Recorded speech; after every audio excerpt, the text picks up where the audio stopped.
Guys 2022లో ఒక movie వచ్చింది. So 16 కోట్లు పెట్టి తీస్తే ఆ మూవీకి 450 కోట్లు అయితే కలెక్ట్ చేసింది. దాదాపు 28కి డబల్ అంటే 28 సార్లు అంటే 16 కోట్లని 28. ఇప్పుడు ఆ మూవీ బడ్జెట్ ఎంత అయితే ఉన్నదో ఇప్పుడు 16 కోట్లు. సో దాన్ని 28 సార్లు ఆ మూవీని తీసే అంత కలెక్ట్ చేసింది అని అంటే కన్నడ రికార్డ్స్ అన్నిటిని బదులు కొట్టింది. అంటే అంత గ్రాస్ ఏ మూవీ కూడా రాలేదు, ఈవెన్ కేజీఎఫ్ మూవీ కూడా రాలేదన్నమాట. అంటే వచ్చింది, కలెక్షన్స్ వచ్చాయి, 1200 crores ప్లస్ ఏమో కలెక్షన్స్ వచ్చాయి. బట్ అది కలెక్ట్ చేసింది ఇప్పుడు ఒక బడ్జెట్ ఒక 100 కోట్లు వేసుకోవాలి. కేజీఎఫ్ చాప్టర్ 2 ఒక 100 కోట్లు, 1200 కోట్లు అంటే అది 12% మాత్రమే వచ్చినట్టు కదా. అంటే 12 సార్లు ఆ మూవీని తీసుకోవచ్చు మనం. సో ఇక్కడ చూసుకున్నట్లే 28% అంటే ఏంటంటే ఆ హీరో తెలియదు, ఆ హీరోయిన్ తెలియదు, ఎవరు మ్యూజిక్ డైరెక్టర్ తెలియదు, ఆ మూవీ ఏంటిదో కూడా తెలియదు. వచ్చింది, హిట్ కొట్టింది, కరెక్ట్ చేసుకున్నా వెళ్ళిపోయింది అనమాట. సో అదే కాంతారా మూవీ అన్నమాట.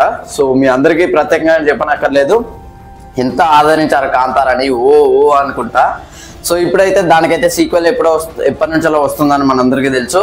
Rishabh Shetty director, Rishab Shetty story, Rishab Shetty hero అన్నమాట. సో ఇప్పుడు దానికి సంబంధించి ఆయన బర్త్డే సందర్భంగా అయితే కాంతారా చాప్టర్ 1, సో ఇది వచ్చేసి ప్రీక్వెల్ అన్నమాట. సో దానికి సంబంధించి ఒక పోస్టర్ అయితే రిలీజ్ చేశారు. సో ఆ పోస్టర్ మనం బ్రేక్ డౌన్ చేసే ప్రయత్నం అయితే చేద్దాం. సో ఆ లుక్ చూసుకున్నట్టయితే వెరీ వైలెంట్ గా ఉంది. ఇంత ముందు లుక్స్ కూడా చాలా వైలెంట్ గా ఉన్నాయి. సో ఆ లుక్ చూసుకుంటే నాకు అనిపించింది ఫస్ట్ డీటెయిల్ ఏంటంటే లార్డ్ పరశురామ. సో పరశురామ అని ఎందుకు అంటున్నానంటే యాక్స్ చూడండి, యాక్స్ అయితే అట్నే ఉంటది, తన డ్రెస్సింగ్ సెన్స్ అయినా కూడా అట్నే ఉంటది. అంటే పరశురాముడు పంచ మాత్రమే కట్టుకుంటాడు, అంగి అట్లాంటి ఏమి వేసుకోడు అనమాట. సో అట్లానే తిరుగుతూ ఉంటాడు. అండ్ ఇంకోటి ఏంటంటే తన జుట్టు, తన బియర్డ్, ఆఫ్ కోర్స్ పరశురాముడే అని నేను అంటాను అనమాట. సో ప్రీవియస్ గా కాంతారా చాప్టర్ అదే కాంతారా పార్ట్ 1 లో ఏం చూపెట్టారా అంటే వరాహ అవతారం గురించి చూపెట్టారు.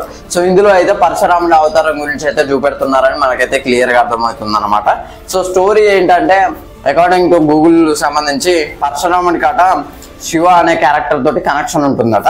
సో ఇంకోటి ఏంటంటే శివుడు, ఇప్పుడు శివ అనే క్యారెక్టర్ ఏదైతే ఉందో ఆ శివ ఉండే ప్లేస్ ఉంటుంది చూసిలా. సో పరశురాముడు అట ప్రీవియస్ గా అంటే కార్తవీర్య అర్జునుడి తోటి 16 సార్లు భూమి చుట్టూ తిరిగి క్షత్రియులను చంపుతారు కదా.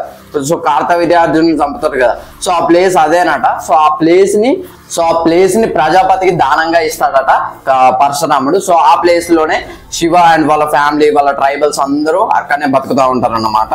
సో శివకి అండ్ లార్డ్ శివకి కూడా అంటే ఇప్పుడు శివ అనే క్యారెక్టర్ కున్న దేవుడు శివుడికి కూడా ఏదో కనెక్షన్ ఉంటుందట. ఇప్పుడు పరశురాముడికి కూడా శివుడితోటే కనెక్షన్ ఉంటది. ఎట్లా అంటే ఇప్పుడు శివుడే కదా తన గురువు పరశురాముడికి.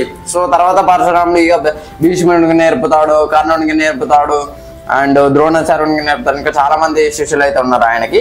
సో అందులో ఫేవరెట్ శిష్యుడు కర్ణుడు అని మనందరికీ తెలుసు. మేబీ చూపెడతారు కావచ్చు. మేబీ పరశురాముడు ఇమోర్టల్ కాబట్టి మేబీ పరశురాముడు అవతారం వచ్చి ఇప్పుడు వరాహ అవతారం అది జస్ట్ అంటే తన పని కాగానే ఊహించుకొని పోయే ఎవ్రీ అవతార్. బట్ అందులో అయితే ఒకటే ఇమ్మోర్టల్ ఉంటాడు ఆ దశావతారాలలో, ఆయనే పరశురాముడు అనమాట. సో పరశురాముడి ఫేస్ చూడండి మీరు, రిషబ్ శెట్టి అయితే కనబడిపోతున్నాడు. సో మరి డబుల్ యాక్షన్ అని నా రోల్ ట్రిపుల్ యాక్షన్ కావచ్చు. మేబీ పార్ట్ 1 లో చూసుకున్నట్లయితే అట్లా చూపెట్టారు, ఇప్పుడు పార్ట్ 2 లో చూసుకున్నట్లయితే ఇంకేలా చూపెడతారో చూడాలి. నేనైతే ఈగర్ గా వెయిట్ చేస్తున్నా ఈ మూవీ కోసం. October 2nd అయితే ఈ మూవీ రిలీజ్ కాబోతుంది. డెఫినెట్ గా 1000 కోట్లు అయితే కొట్టుతుందని నేనైతే ఖచ్చితంగా నమ్ముతున్నాను. అంత పొటెన్షియల్ ఉన్నది ఈ మూవీకి అయితే, అంత స్టోరీ ఉన్నది, అంత పొటెన్షియల్ ఉన్నది, అంత సత్తా అయితే ఉన్నదని మనం అయితే అర్థం చేసుకోవచ్చు అనమాట. సో ఇది ఫ్రెండ్స్ ఓవరాల్ గా కాంతారా చాప్టర్ 1 పోస్టర్ రివ్యూ అయితే. సో బ్రేక్ డౌన్ కూడా. సో వీడియో నచ్చితే లైక్ చేయండి, షేర్ చేయండి, కమెంట్ చేయండి, ఛానల్ సబ్స్క్రైబ్ చేసుకోండి. Thanks for watching.